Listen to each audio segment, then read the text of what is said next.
The space station Arcturus Prime floated in the darkness between stars. It was a neutral place where species from across the galaxy came to talk, trade, and make deals. Today, it held the most important meeting in human history. General Lisa Morgan stood at the observation window and watched ships arrive from distant worlds. She was 52 years old, with gray streaks in her dark hair. Her uniform carried medals from battles most people had never heard of. She had spent 30 years protecting Earth, and now she was here to secure its future. Nervous? Asked a voice behind her. Lisa turned to see General Catherine Rivera walking toward her. Kate was younger, only 45, but she commanded Earth's entire orbital defense fleet. She had a sharp mind and even sharper instincts. Not nervous, Lisa said. Careful. There is a difference. A third woman joined them. General Diana Cole was the oldest of the three at 58. She had more combat experience than anyone alive. Her hands had seen war on 3 planets, and her eyes carried the weight of every soldier she had lost. The Valorians are arrogant, Diana said quietly. They think we are children playing at war. That makes them dangerous. Ambassador Henry Blake appeared at the doorway. He was a thin man with kind eyes and a diplomatic smile that had served Earth well for 20 years. Ladies, the Emperor is ready to receive us, he said. The 4 humans walked through the station's long corridors. Aliens of all shapes and sizes watched them pass. Some looked curious. Others looked amused. A few looked afraid. Humanity was new to the galactic stage, and no one quite knew what to make of them. The throne room was massive. Golden walls rose toward a ceiling painted with stars. At the far end sat Emperor Zorath Vel on a throne of black crystal. He was tall and thin with pale blue skin and eyes that glowed like dying suns. He had ruled the Valorian Empire for 600 years. To him, humans were insects that had just learned to crawl. "Welcome, humans," the Emperor said. His voice echoed through the chamber. "We are pleased you have accepted membership in our great empire." Ambassador Blake bowed respectfully. "We are honored, Your Majesty. Earth looks forward to a long partnership." High Commander Drexus stood beside the throne. He was a military man with scars on his face and hatred in his heart. He had opposed human membership from the beginning. To him, these creatures from a small blue planet were a threat that needed to be controlled. "There is the matter of your military," Drexus said coldly. "All member species must surrender command of their forces to the Empire. This is not negotiable." General Morgan stepped forward. "With respect, Earth's military will remain under Earth's command. We will cooperate with Imperial forces, but we will not surrender our ability to defend ourselves." Silence fell over the chamber. No one spoke to the Empire this way. No one refused their demands. Emperor Zorath leaned forward on his throne. "You misunderstand your position, human. You do not negotiate with us. You obey. We are partners, not servants," Lisa said calmly. Earth joined the Empire as equals. Drexus whispered something in the Emperor's ear. The old ruler's eyes narrowed, and something dark passed across his face. "I have received troubling reports," the Emperor said slowly. "Reports that Earth is building weapons in secret. Reports that you plan to challenge our authority." "Those reports are false," Ambassador Blake said quickly. "Earth has no such intentions." "Lies," Drexus spat. "Human lies. They smile and bow, but they plot against us. I have seen the evidence." General Rivera took a step forward. "What evidence?" "Show us these reports." "We have nothing to hide." The Emperor raised his hand. "Enough. I have made my decision." Guards appeared from every doorway. Dozens of Valorian soldiers surrounded the human delegation with weapons drawn. Ambassador Blake went pale. The 3 generals did not move. "What is the meaning of this?" Blake demanded. You came here thinking you were our equals, the Emperor said. You are not. You are a minor species from a minor world, and you have forgotten your place. That ends now. The guards seized the 3 generals. Diana fought back, breaking one guard's arm before 3 more pinned her down. Kate and Lisa were pulled away from each other despite their struggles. These 3 represent human arrogance, the Emperor announced to the watching delegates from other worlds. They refused to submit. They spoke to me as if they had the right. Let this be a lesson to all who forget their place in my empire. No. Ambassador Blake screamed. You cannot do this. This is murder. Drexus smiled. This is justice. The Emperor nodded, and a soldier brought forward a disintegration device. It was a cruel weapon that destroyed a person 1 layer at a time. Death was slow. Death was painful. Death was public. General Diana Cole was first. She looked at her fellow generals one last time. Make them pay, she said. Then the beam hit her, and she screamed as her body turned to ash. General Catherine Rivera was next. She did not scream. She stared at the Emperor with pure hatred until the light took her. General Lisa Morgan was last. She looked at Ambassador Blake. Tell Earth what happened here, she said. Tell them everything. Then she was gone. The Emperor stood from his throne and walked toward the trembling ambassador. Go home, human. Tell your people what happens to those who defy us. Tell them to be afraid. Ambassador Blake was thrown onto a shuttle and sent back to Earth. He sat alone in the small ship, shaking, crying, and burning with a rage he had never known. Behind him, the delegates from 100 worlds watched in silence. Most had seen such cruelty before. The Empire ruled through fear, and fear kept everyone in line. But something was different this time. The humans had not begged. They had not surrendered. Even facing death, they had stood tall. And somewhere in the back of his ancient mind, Emperor Zorath felt the first cold touch of doubt. He pushed it away. Humans were nothing. Earth was nothing. He would soon learn how wrong he was. The attack came without warning. Admiral Desser was drinking wine in his quarters when the alarms began. He was an old Valorian with decades of service, and he had commanded the Border Defense Fleet for 15 years. No one had ever attacked his sector. No one was foolish enough to try. He walked calmly to the bridge, expecting some minor problem. Perhaps a trade ship in distress. Perhaps a small pirate raid. What he saw on the screen made him drop his glass. 300 human ships dropped out of faster-than-light travel in perfect formation. They did not ask for permission. They did not send warnings. They simply opened fire. Impossible, Desser whispered. The humans do not have such ships. They cannot. The first wave of missiles hit his flagship before he could finish speaking. The shields that had protected Valorian ships for centuries failed instantly. Human weapons cut through them like they were not there. Return fire, Desser screamed. All ships, return fire. His orders came too late. Captain Laura Bennett led her fighter squadrons through the chaos. She was flying a ship named Phoenix, and she moved through the battle like a ghost. Valorian fighters tried to catch her, but she was too fast, too precise, too angry. This is for Kate, she said, as she destroyed an enemy cruiser. For Lisa, for Diana. Across the border region, the story was the same. Human forces appeared from nowhere and struck with overwhelming violence.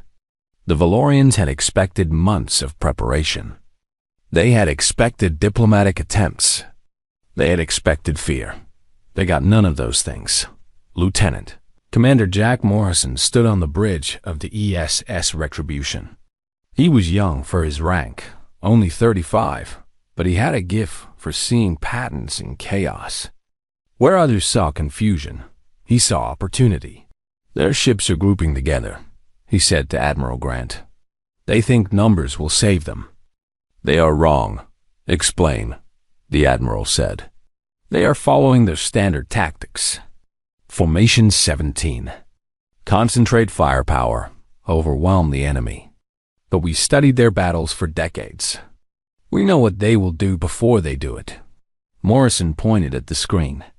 If we split our forces here and here, we can flank them. They will not expect it because no one has ever done it to them. Admiral Grant smiled grimly. Do it. The human fleet divided and reformed. The Valorians watched in confusion. This was not how battles were fought. This was madness. Then the madness worked. Human ships hit them from 3 directions at once. Admiral the Tsar's fleet crumbled. Ship after ship exploded. Escape pods filled the darkness, but no one stopped to pick them up. There would be mercy later. Not today. Desser stood on his burning bridge and refused to leave. He was a soldier, and soldiers did not run. The last thing he saw was a human missile coming toward him. He had time for one final thought. We were wrong about them. Then he was gone. On the planet below, Cephas Prime was one of the Empire's most important border worlds. 20 million Valorians lived there. 60,000 soldiers defended it. General Victor Hayes led the ground invasion personally. Dropships fell from the sky like rain. Human soldiers poured out with weapons that made Valorian armor useless. Sergeant Nina Cross was first out of her dropship. She was a small woman with short hair and cold eyes. She had joined the military at 18 and never looked back. Now she led a squad of 20 soldiers who would follow her into fire. Move fast, stay low, show no mercy, she told her squad. They killed our generals. They laughed while they did it. Now we show them what happens when you hurt our family. The battle for Cephas Prime lasted 4 days. The Valorians fought hard, but they had never faced an enemy like this. Humans did not stop when they were wounded. They did not retreat when they were outnumbered. They kept coming and coming until there was nothing left to fight. On the 5th day, General Hayes planted Earth's flag in the capital city. He sent a message to the fleet. Target secured. Across the border, 2 more planets fell. Then 5 more. Then a dozen. Human forces swept through Valorian space like a storm. On Valoria Prime, Prince Korathvel raged at the reports. He was the Emperor's son, young and hungry for glory. He had never respected humans. He had called them animals. Now those animals were destroying his empire. Give me command of the counter-fleet, he demanded. I will crush them myself. His father hesitated. The Emperor was finally beginning to understand his mistake. But his pride would not let him show weakness. Go, Zorath said. Stop them. Do not fail me. Prince Korath gathered the largest fleet in Valorian history. 2,000 warships. Millions of soldiers. Enough firepower to destroy 100 planets. He set course for the front lines. Convinced that his arrival would end this embarrassing war. In the war room on Earth, Admiral Grant watched the enemy fleet approach. They are sending everything, he said. The Emperor's son himself is coming. President Price stood beside him. Can we stop them? We can do better than stop them, the Admiral replied. We have been waiting for this. They are putting all their power in one place. When we break them here, there will be nothing between us and their homeworld. Captain Bennett appeared on the screen from her fighter. Sir, the fleet is ready. We know what we have to do. Morrison looked up from his tactical display. I have analyzed their formation. The prince is commanding from the center, surrounded by his stronger ships. He thinks it makes him safe. It makes him a target. Admiral Grant nodded slowly. Then let us show this prince what happens when you face humanity at war. The 2 fleets approached each other in the darkness between stars. This would be the largest battle in galactic history. The fate of billions rested on what happened next. and somewhere in the human fleet, pilots, soldiers, and commanders looked at pictures of 3 women who had died on a space station far away. They whispered their names like prayers. Morgan, Rivara, Cole. We will make them proud. The battle against Prince Korath's fleet lasted 7 hours. When it ended, half the Valorian ships were burning wreckage. The prince himself barely escaped in a damaged shuttle. His confident smile was gone. His fancy words were silent. He had seen what humans could do, and he would never forget the terror. Lieutenant Commander Morrison had been right about everything. The prince had surrounded himself with his best ships, thinking power would protect him. Instead, it made the target obvious. Human forces had cut through the fleet like a blade through flesh, straight toward the center. When the prince fled, his remaining ships fell into chaos. Some surrendered. Some tried to run. None escaped. Earth took prisoners for the first time, and the prisoners were shocked to be treated with basic respect. They had expected torture. They received food, medical care, and the simple words, "The war is with your leaders, not with you." Word spread quickly through the galaxy. The Valorian Empire, undefeated for thousands of years, had lost, but the war was far from over. Admiral Grant pushed deeper into Valorian space. Every week brought new battles. Every month saw new planets fall. The humans did not slow down. They did not negotiate. They barely slept. Morrison became a legend after the Battle of Catherick Station.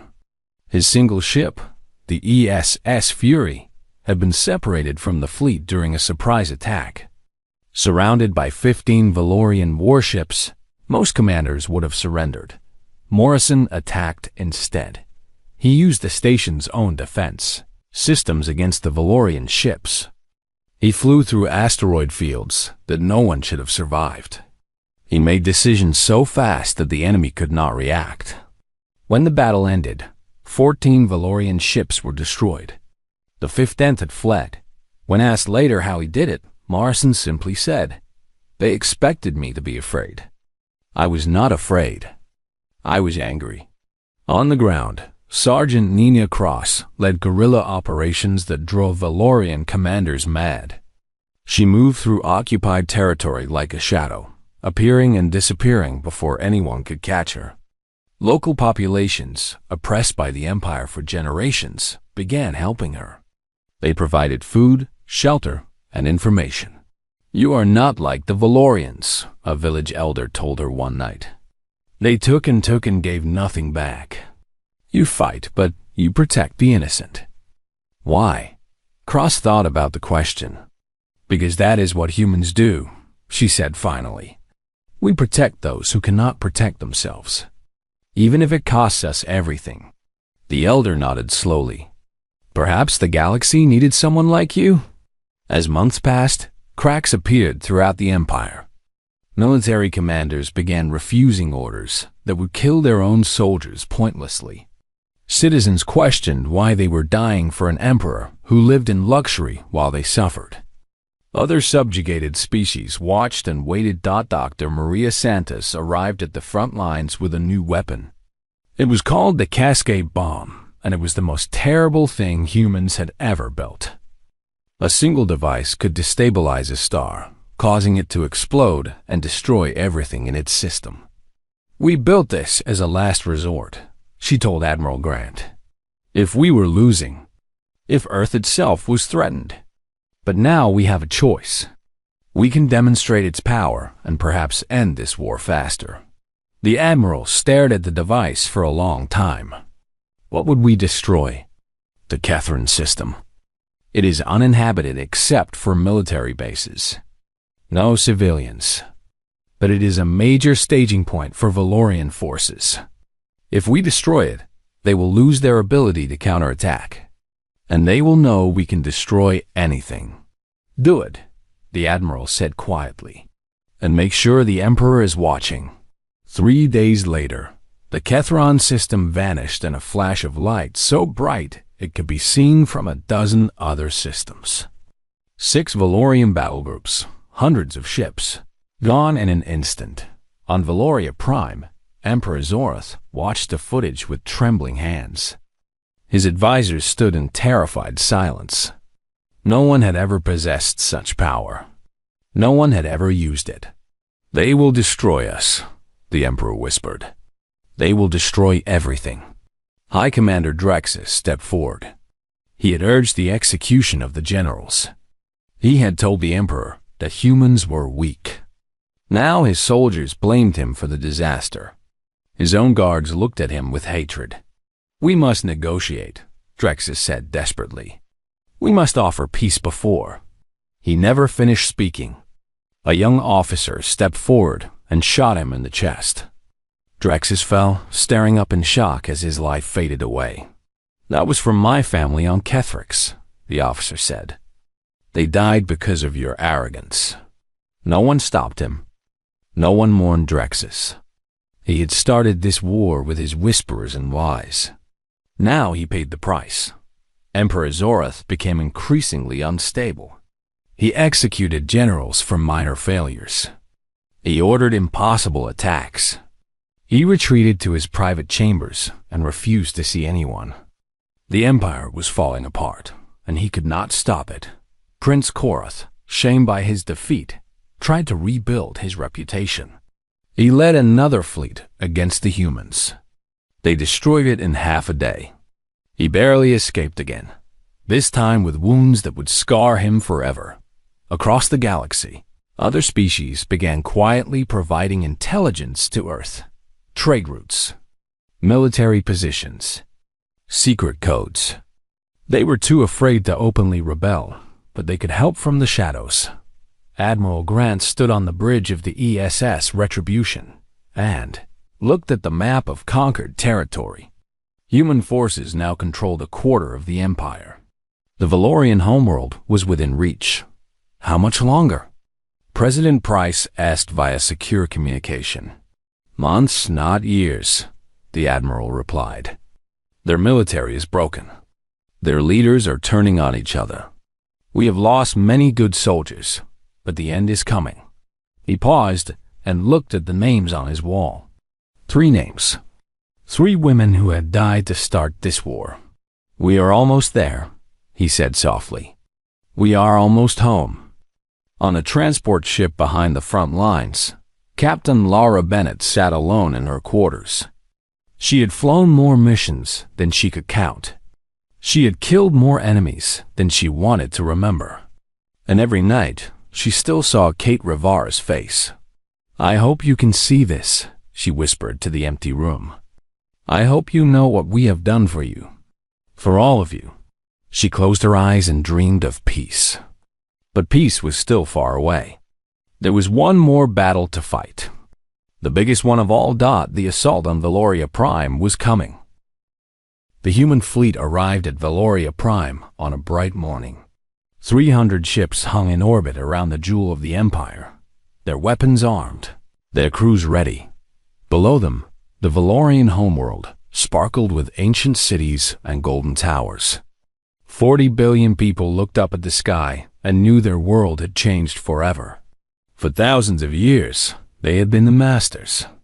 Now, they were the conquered. Admiral Grant stood on the bridge of the ESS Retribution and studied the planet's defenses. There were still ships defending the homeworld, still soldiers willing to fight. But it was not enough. It was never going to be enough. "Broadcast on all channels," he ordered. His voice echoed across the planet. "This is Admiral Samuel Grant of the Earth Defense Force. Your border fleets are destroyed. Your military bases are gone. Your emperor has led you to ruin. We offer you one chance. Surrender now, and this ends without more death. Resist, and we will do what we must." For an hour, there was silence. Then the Valorian defense fleet opened fire. "So be it," Grant said quietly. "All ships, engage." The last battle for Valoria Prime lasted 3 days. Human forces dismantled the orbital defenses, piece by piece. Captain Bennett led fighter squadrons through the chaos. just as she had done at every battle before. Her ship was hit twice, but she kept flying. She would not stop until it was over. Prince Korath commanded the final defense. He had gathered every soldier he could find, every ship that still flew, every weapon that still worked. His face was scarred from his previous escapes. His eyes were hollow from sleepless nights. But he refused to surrender. "We are Valorian," he screamed at his troops. "We do not bow to anyone." His courage meant nothing. Morrison found a gap in the defense grid and exploited it within minutes. Human ships poured through, and the Valorian line collapsed. Prince Korath's flagship was surrounded. "Surrender," Morrison transmitted. "You have lost. Do not waste more lives." For a long moment, nothing happened. Then Korath's weapons powered down. His remaining ships followed. The space battle was over. On the ground, General Victor Hayes led the invasion personally.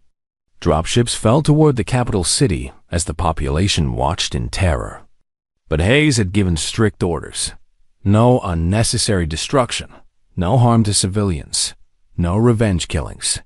"We are not them," he told his troops. "We fight soldiers.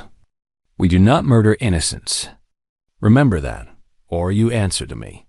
The ground forces swept through the city with professional precision.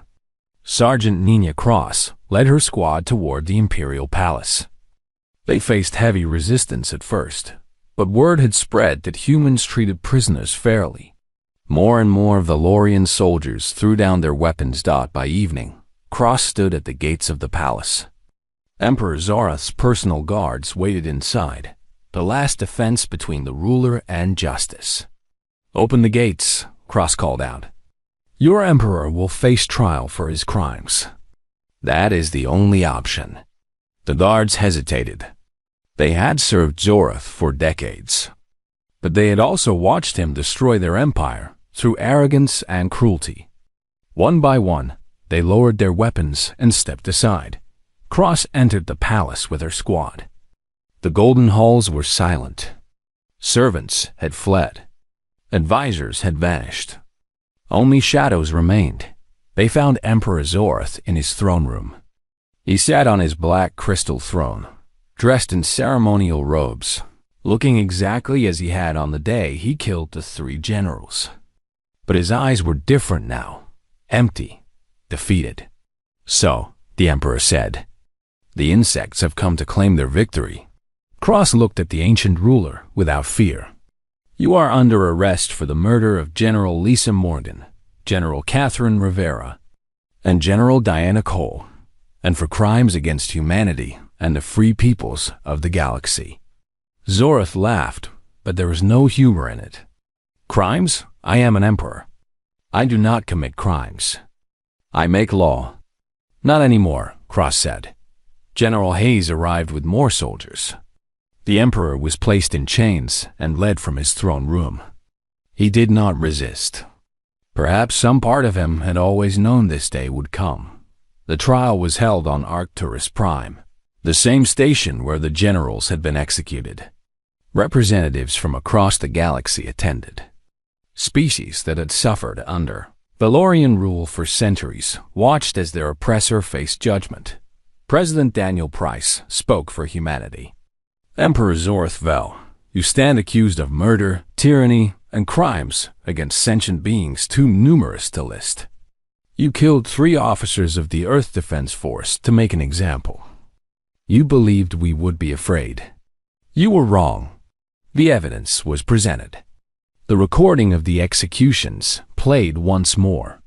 Witnesses testified about atrocities committed across the Empire.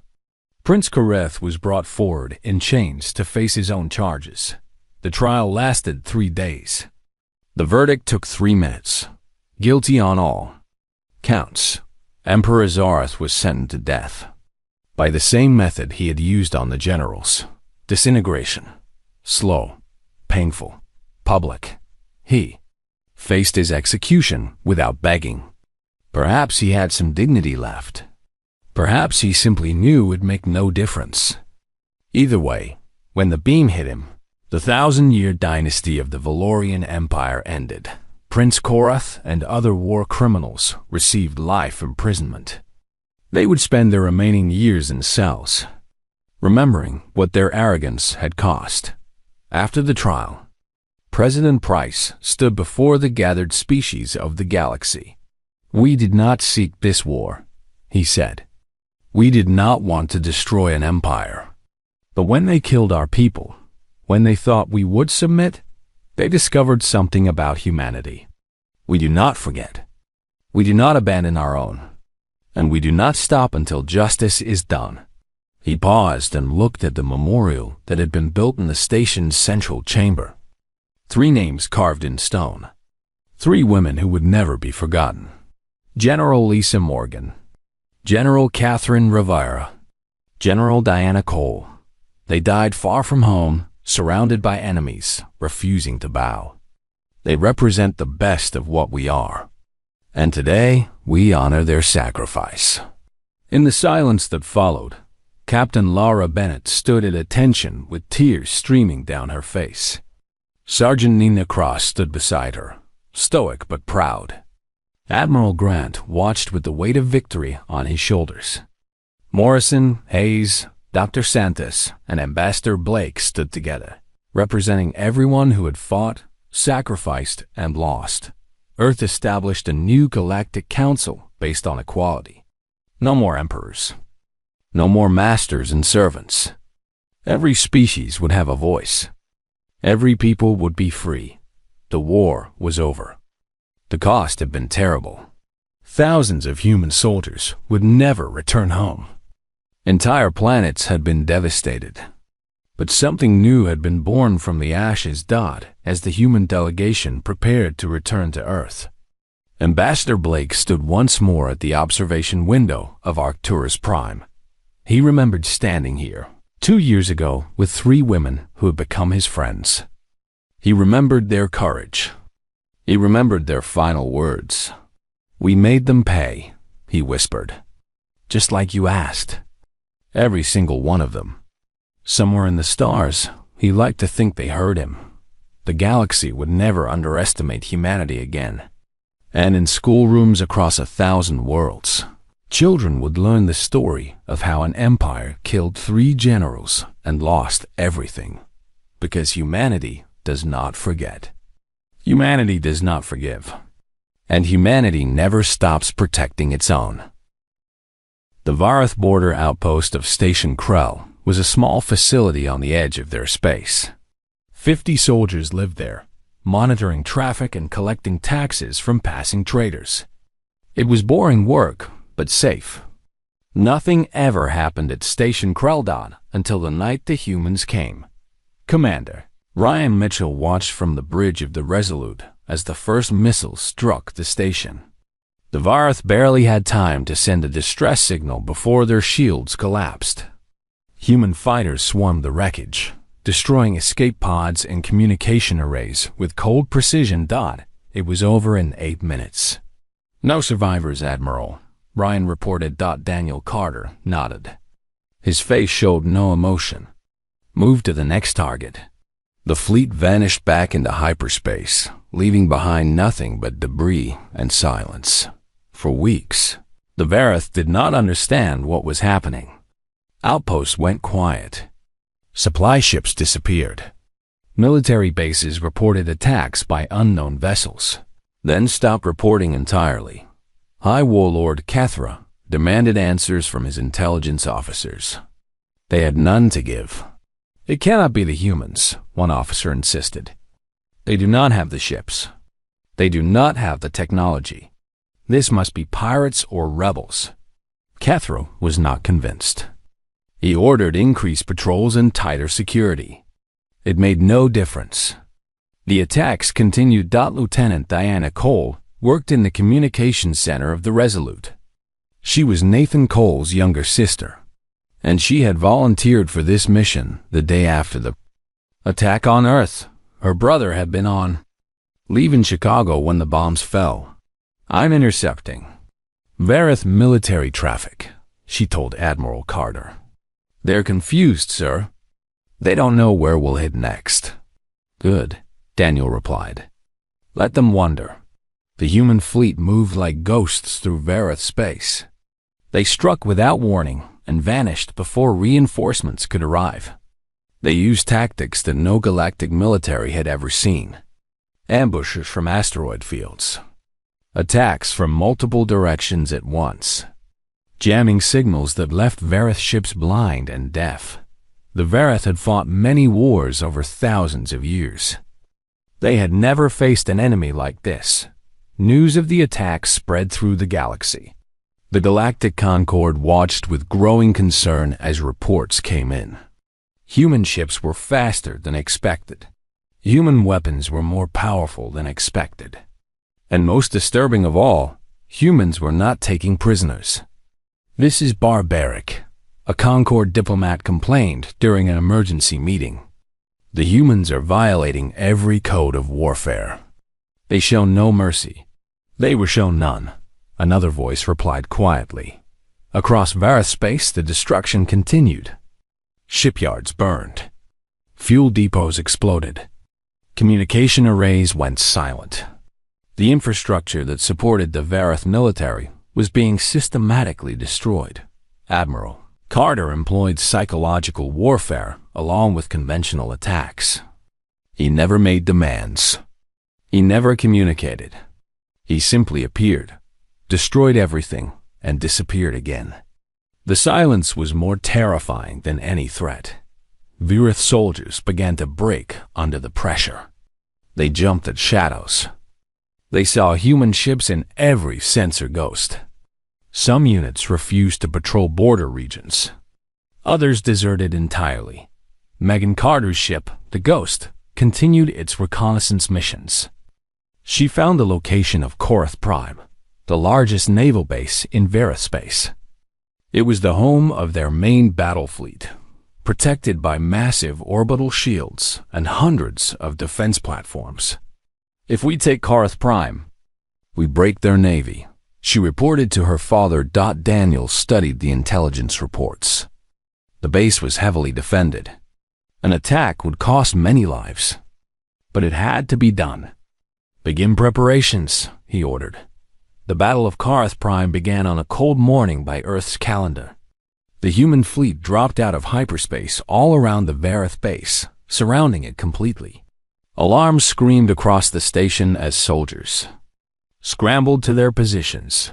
High Warlord Kethra himself was at Korath Prime. He watched the human ships on his tactical display and felt something he had not felt in a very long time: fear. Destroy them, he commanded. All ships, all weapons, fire at will. The battle that followed was the largest in galactic history. Thousands of ships exchanged fire in the darkness between worlds. Human fighters danced between Vareth capital ships, striking weak points and drawing fire away from larger vessels. Commander Nathan Cole led the attack on the station's shield generators. His squadron had to fly directly into the heaviest defenses, knowing that most of them would not survive. For Earth, Nathan said, as he pushed his fighter to maximum speed. His sister Diana listened from the communications center as his squadron approached the target.